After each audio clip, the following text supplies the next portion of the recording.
It's perplexing. Hello, everybody. Welcome to Lunch with Linda. I am Linda Daniels, the owner of Northampton Wools, and you are now inside Northampton Wools. I want to give a great big shout out and say welcome to all of our new subscribers. We have had over 100 new people join us and subscribe to our YouTube channel. So I am thrilled and excited and oh so very grateful.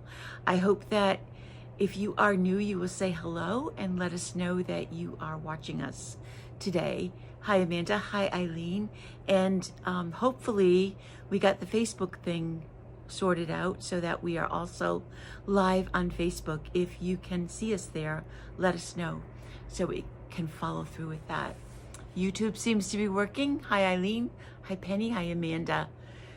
Kate is here. I want you to stick your head in here, Kate. Kate's in the background, but she, this side. Hey. She is the manager here at Northampton Wools and helps me figure everything out. So we are really happy to have her here. All right, Facebook. I'm so happy Yay, to be here Marianne. too. Hi. Yay. Good.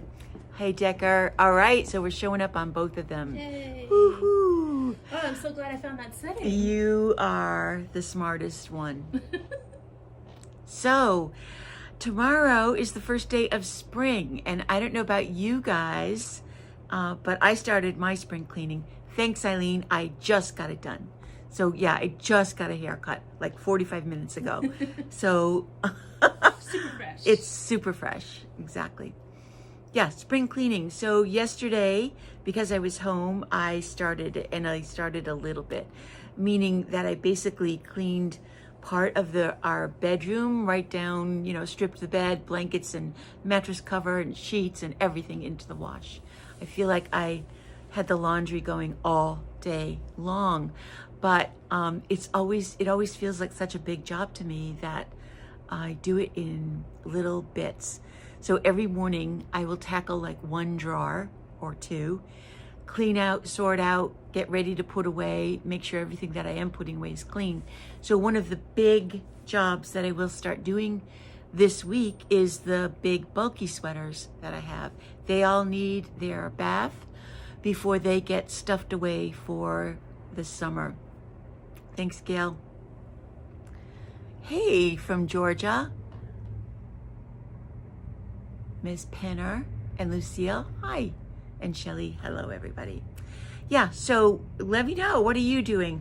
One of the things that we have to help prepare for the summer wash or the summer put away, of course, is Eucalyptus. It's my favorite thing to use. It comes in several different flavors, if you will, or aromas is probably a better description. This one is lavender, and we've got big jugs of it, and we've got little jugs of it too. I also will use things like Ivory Snow laundry detergent in there, and I've also been known to use regular dishwashing liquid in the like Dawn, something like that. And then I always just lay them outside flat on the grass. You've heard me talk about it before.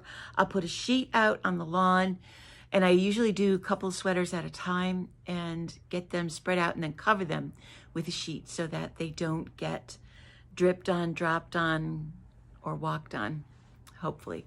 And usually outside, especially as we hit 50 degrees, most of the sweaters will get pretty dry in a day, so I can bring them in and finish them off before I actually store them. I do put them in big garbage bags and put them up in the attic. I don't put anything in the bags with them because there really isn't much that will keep moths away. The most important thing is that clean. And to make sure that they're really clean, I will often rinse them twice, even though with the Eucalyptus it says you don't need to rinse them, or rinse them twice and then put the Eucalyptus in. You can do it either way. And then it will really help get rid of any little egg that might be in there. And we were getting some comments, Kate, so if you read them, and I need I'm to updating the website. Oh, Sorry. never mind. Okay. Okay, Nice. so, all right, Shelly. So Shelly started doing all of her shawls, and Lucille did all the bedding last week. Yeah, exactly. Oh, vacuuming. It is a big job. It is a big job. And I have to be careful about how much time I spend fooling around with clothes, because that dust from the clothes, just the little fibers, makes my allergies flare up. And that's also how I know spring is coming. Yesterday, my eyes were so incredibly itchy that this morning I had to use drops before I attempted to leave. Okay, so spring cleaning at home means spring cleaning here in the store, especially since we get big orders of cotton in. And as you can see, yep, right there over my shoulder, we got in and got on the shelf. You move this just a little bit. The order from Knitting Fever. And boy, look at those colors. So the yarn that you can see right here, all this, is a new yarn to us. It's called Camilla. And it is 218 yards in 100 grams. It's 80% cotton, 10% linen, and 10% viscose. It's very similar, but not exactly like the Cumulus, except that the Camilla is a spun, not just spun, but braided yarn. So it's almost a chain, which means it's got a lot of stability in it. Boy, this stuff really feels nice.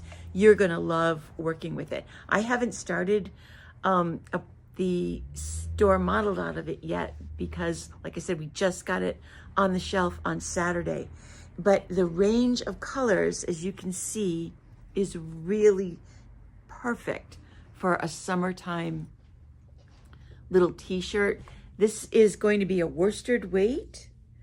Yeah, 18 stitches, which is a perfect worsted weight on a size 7 or 8 needle, depending on what your tension is like.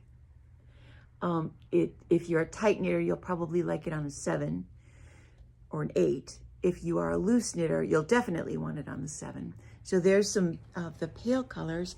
And then we also have some beautiful, luscious, bright colors.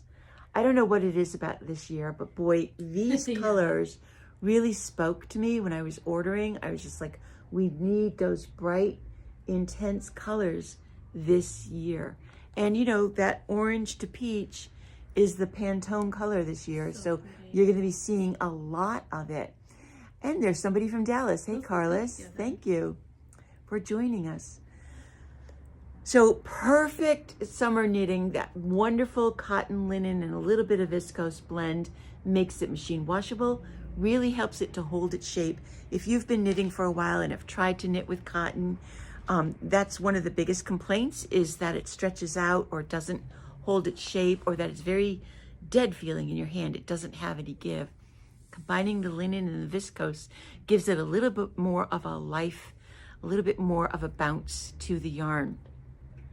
So I can't wait to knit something with that. And I wanted to show you what the couple of the patterns that we got from the company for it.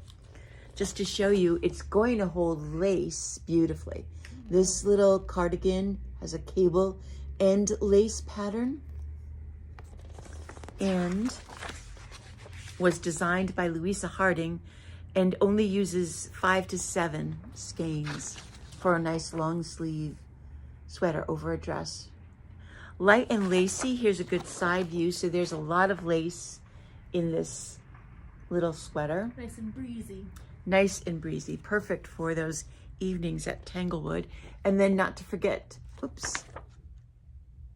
Yeah, this is also a lace pattern in a shawl in that purple and white. This just uses 2 skeins of each color.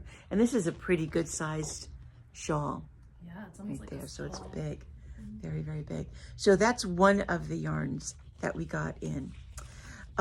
The other, I just want to briefly tell you that this is also a crocheted pattern. This is a triangle. I think it's called the butterfly or a butterfly crocheted shawl on Ravelry.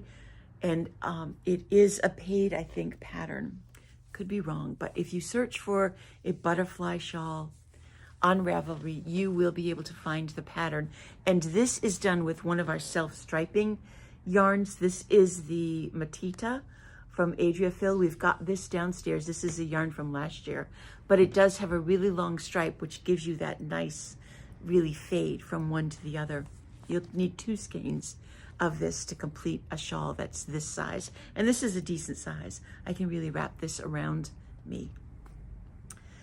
One of the yarns that new yarns to us that we did get in is not a summer yarn, except that it is light enough for a summer yarn. We had so much fun, and you guys, our customers, loved the Moonshine from Juniper Moon yarn so much that we went ahead and got their newest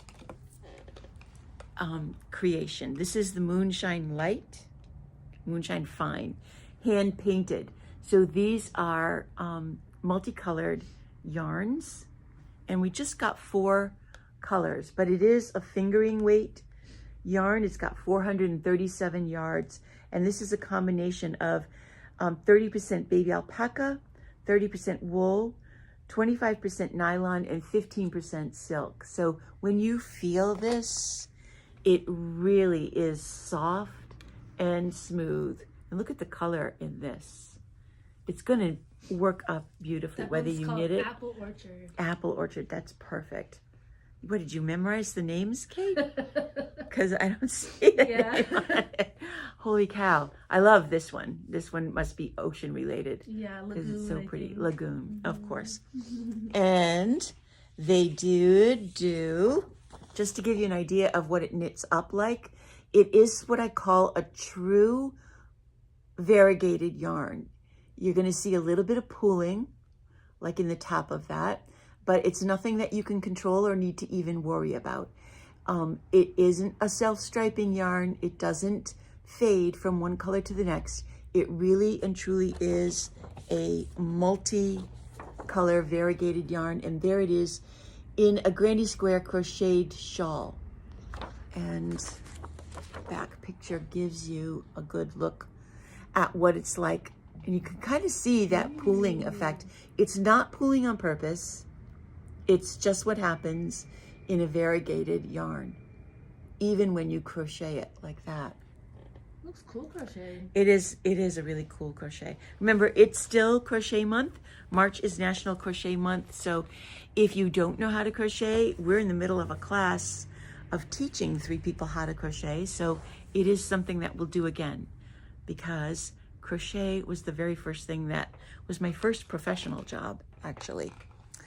Then, can you hand me the myrtle? Yeah.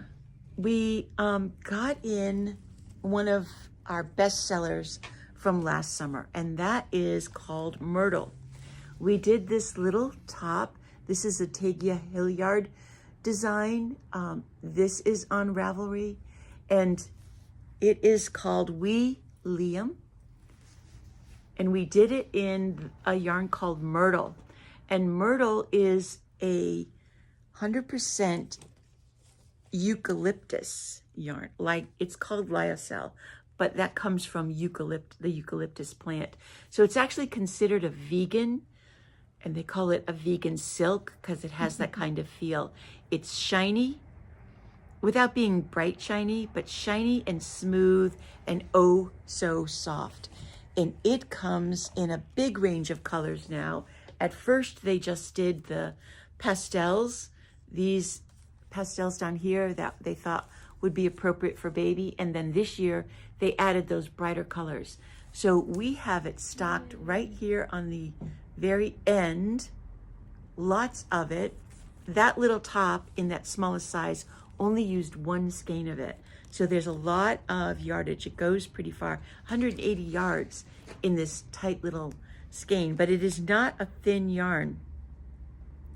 It is also going to knit on a size 7 or 8 needle and be in that worsted weight to heavy decay range. So we have a lot of that to choose from as well. I'm going to be showing you more and more and more of the new cottons as they come in. But the other thing that I wanted to tell you about today was how to solve a problem that you didn't know you had. And this is one of those new ideas, new creations, new use for an item that's been around for a very long time. And both Kate and I, at the same time over the weekend, did something with it. Oh boy, we did what we used to do. She's going to take a minute to untangle everything. So almost everybody is knitting with circular needles instead of straight needles. Even if you're not knitting in the round, you are using a circular needle and going back and forth. And circular needles, you know, come in different lengths, from 16-inch, you can get them shorter, all the way up to 40-inch needles. And it's not always the right length when you're working on a project that doesn't have a whole lot of stitches. I have started to work with one of the new colors of the Cumulus Rainbow. This is the yarn that is stocked right here. We got lots of new colors and some of the old colors. Last year we sold out of this because of a design, shawl design that I did. And I've started to do it again because we sold the model. This is a seed stitch scarf that starts at the point. It increases on just one side. The other side is straight, up to 51 stitches. And then you continue to work seed stitch until you have used up the first skein of yarn. And I started this side from the center of the skein. When I get to the midpoint and this skein is used up, I will then start the second skein from the outside. They're wound the same way, and then finish the shawl from the outside of the skein inside, so that the shawl will end up fading in exactly the same way. Both halves will fade exactly the same way. Uh-oh, our live is listed as March 28th. We'll have to fix it. Thank you. This is solving the problem you didn't know you had. This is one of those boingy boingy things that you usually find on a drawstring bag. The drawstrings, you squeeze it, the strings go through, and you close the top of your bag. But we have them now for sale as individual items. And what you do with it is put your circular needle into it and push it all the way down the cord so that your knitting is bunched up towards the needle. The problem that it's solving is when you have to constantly push that work up onto the needle. Now, I've got just a few stitches on here, so it's not so bad, but I am only using a 16-inch needle to do it. So I don't have a lot of cord that I have to fool around with. But even just pushing it up so that the stitches are together like that makes knitting it so much easier. I'm saving so much time instead of having to grab it from the cord and push all those stitches up. I'm loving it, absolutely loving it. But Kate brought in her work, and she is starting one of our new Beat Street kits. And she had to cast on how many? 350. 350 stitches. And it is thin yarn to begin with. And so look at how long that piece of knitting is. And if there wasn't the boingy boingy thing on there, she would have to constantly be pushing those stitches from the cord up onto the needle. She would be able to knit some, and then the weight alone of the knitting would pull it back down, and she'd be pushing it back up. But now she's put one of these things on the needle, and she can push and hold those stitches right there close to the end of the needle. And it's just a question of a tiny little push over and over and over again. And you only need one, because when you finish this side and you switch it around, you just pinch and move that thing again to push those stitches up. Who knew? Now, don't go cutting off your pointy things on your drawstring bags. You need them to make those drawstring bags pull in nice and tight. Like I said, we've got them. I think they're like $1, $1.50 or something. Yeah. They're $1.50. You only need one.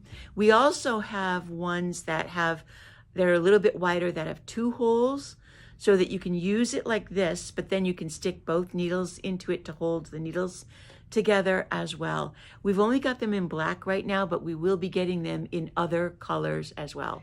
So a great little another use for something, an idea that's been around for a long while. This thing has been around for a long time, but a great new use of an old product. I'll tell you, the internet is wonderful, isn't it? Yeah. I mean, it's always coming up with new things that we get to share very, very quickly, instead of having to wait to hear about it in your knitting group. So I'm knitting mine with the Cumulus. What are you knitting it with? With the Cottonella. Kate has started. This is also the Cumulus rainbow. Oh, you just flattened it into a donut. No. Yeah, I guess so. You have flattened it into a donut. So Kate is knitting a sleeve with the Cumulus rainbow, which will basically just protect her when she's out gardening, right? Yeah. I'm planning on wearing it in air conditioning. Oh, yeah. Yeah. Don't we all freeze in air conditioning? That's a great idea. But it's just going to be a sleeve, and you're going to make 2? 2 sleeves? 2 sleeves or just 1? Well, I'm trying to get it to go around the neck. Oh, okay. So it is all one piece. It's not just a sleeve. I haven't found the right pattern, so I'm going to have to write it. So she's creating it as she goes. So this is also the Cumulus rainbow that I'm using for the shawl. And you can see all the color hidden in that little skein of yarn. Boy, and I'll tell you, even though this is a really, really soft cotton, it's almost a little bit fuzzy.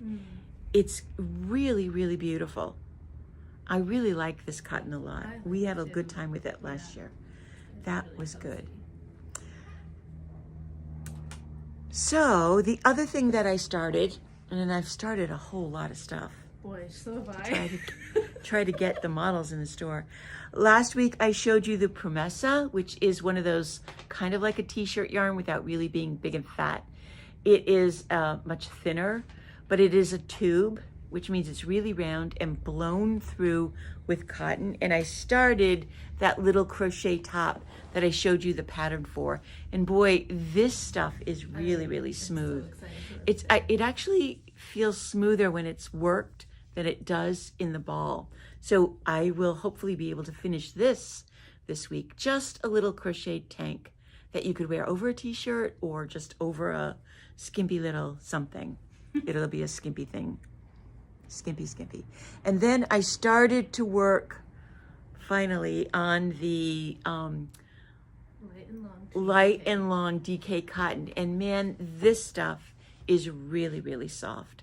And if you are at all a tight knitter, I would be very cautious about what needle you use to knit with it, because it will have a tendency to really knit smaller than you think. It needs a soft hand to really let the yarn expand and kind of fluff out with all the air. And there are yarns, especially the chained cottons that we're seeing this year, they really need that room to allow the yarn to expand. You can, because they're chained, they're very condensable. It can turn into a really thin, tight, almost too stiff fabric. And you want to avoid that by making sure you're knitting on a big enough needle. Right now I'm on a size 4 for the ribbing, but I did my test swatch on a size 7, and that's what the body will be on. And that is giving me a really light, very nice fabric. But the bottom of this sweater, and I'm designing this, is a garter welt-like fabric. So it's 2 rows, it's like you have 2 rows of purl that show and 2 rows of knit that show to make this up and down kind of welt pattern. But the body will be stocking net stitch. It'll be a V-neck kind of short-waisted cardigan that I will have for you to show off soon. And Kate brought over a couple of the other colors of this tweed. This color, you can really start to see the tweed show up in that purple because it has the black tweed in there, and then in the kind of peachy color. And there, right here, you can see the fade that we're expecting to see in this yarn. It's very subtle, very quiet, but it is there. Okay, the last thing that I have to show you. My granddaughter is about to have her birthday, and I made one of these for her birthday and one for the store. If you are a crocheter, you might know Moogly. It's mooglyblog.com. I'm thinking it might be .net, but I think it's .com. Moogly, Moogly. She has a bunch of free patterns. She writes a blog every week, and she has a pattern for squishies. So my granddaughter is in love with cows, and of course, both of my grandchildren are nutso for these big squishmallow things. Well, I made this one following the Moogly design. That's so cute. And I did use a smaller hook. I used a K hook, not the M or the N that the pattern calls for, because I didn't want it to come out big. This is big enough as it is. I mean, it's bigger than my head. But I'm going to be sending this off to her for her birthday. And then the one that I made for the store is the bunny rabbit in time for Easter. I think this guy might need some whiskers. Yeah. I'm going to have to put some whiskers on him. So cute. They're super easy to crochet. They're just great big circles. And then the bottom is a circle as well. Now, the good news is, and we put the pom-pom on for his tail. Isn't that cute? All right, so let me have the basket. I'll show you what colors we have. The bad news is that we don't have any more white, but there certainly are bunny colors in here, or brown cow colors. She has so many different patterns. There's ducks. So many. There's a duck. There's a chick. There's a frog. There's a sheep. So many different things that I'm sure you could find something. And anyway, who needs a real life color one? But we've got the chenille. This is, if you make them big, you're probably going to end up needing 2 skeins of the main color. But if you got 2 skeins of 2 different colors and made the bottom part, that circle part, one color, and then the body, the second color, you can get away with 2 skeins. It's only $10 a skein, so it's a fun way to work with chenille, and to make the little kids in your life super excited and super happy. There's one to make a cat. A cat. Aww. You're looking at them. Is it moogly.com or .net? It's .com. mooglyblog.com. It's /blog, I think. No, just all one word. Okay. Mooglyblog. Mooglyblog. We'll put it in the show notes. Well, thank you. We'll put it in the show notes since we're going to try and do that as well. So, phew. Oh my gosh, it is spring, and man, if you're like me, you want some color in your life and to lighten up your projects. So we've got you covered. We've got all kinds of things. So Catherine is asking me, when you crochet, do you have to do the magic ring? So let me take a stand right here. If you find the magic ring confusing and difficult to do, then don't do it. What you have to do is make a slip knot in such a way that the short end is what tightens up the knot. That's all a magic ring is. It means that you have the ability to shorten that ring up so that you don't end up with a big hole at the beginning of your work, right? Here. If you make a slip knot and you cannot tighten it up with the short end, you will end up with a hole right at the beginning. So if you find magic ring frustrating, well, don't do it. Do a regular slip knot with a short end, or think about a crochet class or a crochet lesson sometime here with me. So I hope that you find time this week to finish up whatever winter project you have, or pack it up in a bag, or save it in a basket for those cool nights that are coming to work on. And in the meantime, think about what you want to knit when you're out in the sun, just as long as you remember to go knit something. Bye.